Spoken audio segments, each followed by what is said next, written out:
ഒരിക്കലൊരു കഥ കേൾക്കാനിടയായിട്ടുണ്ട്. ആ കഥ ഒരു സൂഫി ആചാര്യനാണ് മുല്ല നസറുദ്ദീൻ. അദ്ദേഹം ഒരു പ്രീസ്റ്റ് ആയിരുന്നു, ഒരു പുരോഹിതൻ. പക്ഷേ ഭ്രാന്തമായ ഒരു ജീവിതം ജീവിച്ചിരുന്ന ഒരാളാണ് അദ്ദേഹം. ആളുകൾ നോക്കുമ്പോൾ അദ്ദേഹത്തെ ഒരു ഭ്രാന്തനെ പോലെ തോന്നിക്കുകയുള്ളൂ.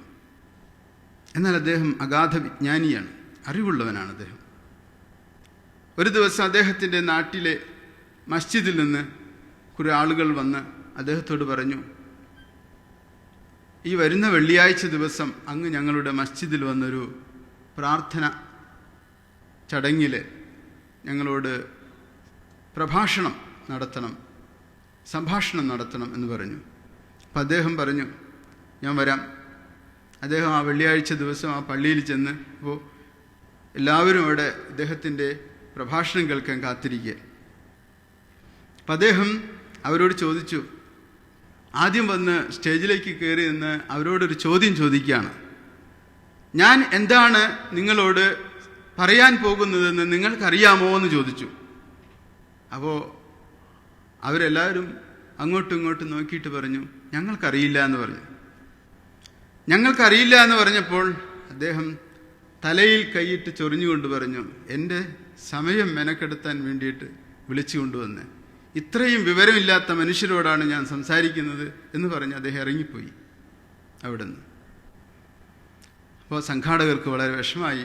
അവരടുത്ത ആഴ്ച അദ്ദേഹത്തെ വിളിച്ചു കൊണ്ടുവന്ന് ഒന്നുകൂടി പ്രഭാഷണം നടത്തിക്കാം എന്ന് ആലോചിച്ചു. അപ്പോൾ അദ്ദേഹത്തിന് തക്കതായൊരു മറുപടി കൊടുത്ത് അദ്ദേഹത്തെ സന്തോഷിപ്പിക്കാമെന്ന് പറഞ്ഞിട്ടാണ് വീണ്ടും അദ്ദേഹത്തിൻ്റെ അടുത്ത് ചെന്നപ്പോൾ അദ്ദേഹം പറഞ്ഞു, ഞാൻ വരാം എന്ന് പറഞ്ഞു. അടുത്ത വെള്ളിയാഴ്ച ദിവസം വീണ്ടും അദ്ദേഹം പ്രസംഗപീഠത്തിനടുത്ത് നിന്ന് വന്ന് എല്ലാവരോടും ചോദിച്ചു. അതേ ചോദ്യം തന്നെ ചോദിക്കുകയാണ്, ഞാൻ എന്താണ് നിങ്ങളോട് സംസാരിക്കാൻ പോകുന്നത് നിങ്ങൾക്കറിയാമോ എന്ന് ചോദിച്ചു. അപ്പോൾ അവർ എല്ലാവരും പറഞ്ഞു, ഞങ്ങൾക്കറിയാം എന്ന് പറഞ്ഞു. കഴിഞ്ഞ പ്രാവശ്യം അറിയില്ല എന്ന് പറഞ്ഞതുകൊണ്ടല്ലേ അദ്ദേഹം ഇറങ്ങിപ്പോയത്. എല്ലാവരും പറഞ്ഞു, ഞങ്ങൾക്കറിയാം എന്ന് പറഞ്ഞു. അയ്യോ കഷ്ടം, ഇത്ര അറിവുള്ളവരായിട്ട് എന്നെ വിളിച്ച് വിടർത്തി പ്രസംഗിക്കണമെന്ന് പറഞ്ഞിട്ട് അദ്ദേഹം വീണ്ടും ഇറങ്ങിപ്പോയി അവിടെ നിന്ന്. അവർക്ക് വളരെ വിഷമമായി. രണ്ടുത്തരങ്ങളും അദ്ദേഹത്തിൻ്റെ അടുത്ത് ഏശിയില്ല. മൂന്നാമത്തെ പ്രാവശ്യം അദ്ദേഹത്തെ വിളിക്കാൻ വീണ്ടും സംഘാടകർ പോയി. പ്രാവശ്യം എല്ലാവരും കൂടി ആലോചിച്ച് അവരൊരു തീരുമാനത്തിലെത്തി. പകുതി പേർ അറിയാമെന്നും പകുതി പേർ അറിയില്ല എന്നും പറയാം. അപ്പോൾ തീർച്ചയായും ഇദ്ദേഹത്തെ കൊടുക്കാൻ കഴിയും എന്നാണ് കരുതിയത്. മൂന്നാമത്തെ പ്രാവശ്യം പോയപ്പോഴും അദ്ദേഹം പറഞ്ഞു, ഞാൻ വരാം. വെള്ളിയാഴ്ച ദിവസം അദ്ദേഹം വന്നപ്പോൾ അതേ ചോദ്യം തന്നെയാണ് അവരോട് ചോദിക്കുന്നത്. ഞാൻ എന്താണ് നിങ്ങളോട് സംസാരിക്കാൻ പോകുന്നതെന്ന് നിങ്ങൾക്കറിയാമോ എന്ന് ചോദിച്ചു. അപ്പോൾ പകുതി പേര് പറഞ്ഞു, ഞങ്ങൾക്കറിയാം. വേറൊരു പകുതി പേർ പറഞ്ഞു, ഞങ്ങൾക്കറിയില്ല എന്ന്. അപ്പോൾ അദ്ദേഹം അവരോട് പറഞ്ഞു, വീണ്ടും എൻ്റെ സമയം മെനക്കെടുത്തുകയാണ് നിങ്ങൾ ചെയ്യുന്നത്. അറിവുള്ളവർ അറിവില്ലാത്തവർക്ക് പറഞ്ഞു കൊടുത്തുകൊള്ളൂ, ഞാൻ എൻ്റെ വഴിക്ക് പോയിക്കോട്ടെ എന്ന് അദ്ദേഹം പറഞ്ഞു. ഇതിലേത് സ്റ്റാൻഡാണ് ശരിയായിട്ടുള്ള സ്റ്റാൻഡ്? ഒരു ജ്ഞാനിയെ താവോയുടെ മാധുര്യവും അഗാധതയും നുകർന്നിട്ടുള്ള ഒരാളെ സംബന്ധിച്ചിടത്തോളം നമുക്ക് അയാളെ കെണിയിൽപ്പെടുത്താൻ കഴിയില്ല. അയാളെ ഏതൊരു സ്റ്റാൻഡിലും നമുക്ക് പിടിക്കാൻ കഴിയില്ല. ഒരു നിലപാടുകളിലും അദ്ദേഹത്തെ നിർത്താൻ കഴിയില്ല. എല്ലാ വ്യക്തികൾക്കും ഒരേ നിലപാടുകളുണ്ട്.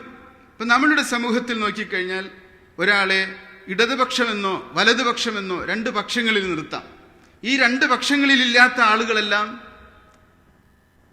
ഒന്നുകിൽ വിഡ്ഢിയായിരിക്കും, അല്ലെങ്കിൽ വിവരമില്ലാത്തവനായിരിക്കും. ഈ രണ്ട് പക്ഷങ്ങളെ നമുക്ക് നമ്മുടെ കാഴ്ചപ്പാടുകളിലുള്ളൂ. ഈ രണ്ട് പക്ഷങ്ങൾക്ക് അപ്പുറത്ത് ഒരു വീക്ഷണവുമില്ല എന്ന് ചിന്തിക്കുന്ന ആളുകളാണ് നമ്മളെല്ലാവരും. പക്ഷേ താവോ പറയുന്നു, ഒരു പക്ഷവുമില്ലാത്ത ഒരു പക്ഷമുണ്ട് എന്ന്. ഒരു പക്ഷവുമില്ലാത്തൊരു പക്ഷം, നിഷ്പക്ഷം എന്ന് പറയാം, അതിനെ കേവലം എന്ന് പറയാം. അപ്പോഴും അത് പക്ഷമാകാൻ പാടില്ല. പക്ഷമില്ലാത്തൊരു പക്ഷത്തിലാണ് ശരിക്കും താവോ നിലയുറപ്പിച്ചിരിക്കുന്നത്. അങ്ങനെ ഒരു ജീവിതം ജീവിക്കുന്ന ഒരു വ്യക്തിയെ നമുക്ക് സമൂഹത്തിൻ്റെ മൂശയിലേക്ക് പിടിച്ചു വലിച്ചുകൊണ്ട് അദ്ദേഹത്തിനെ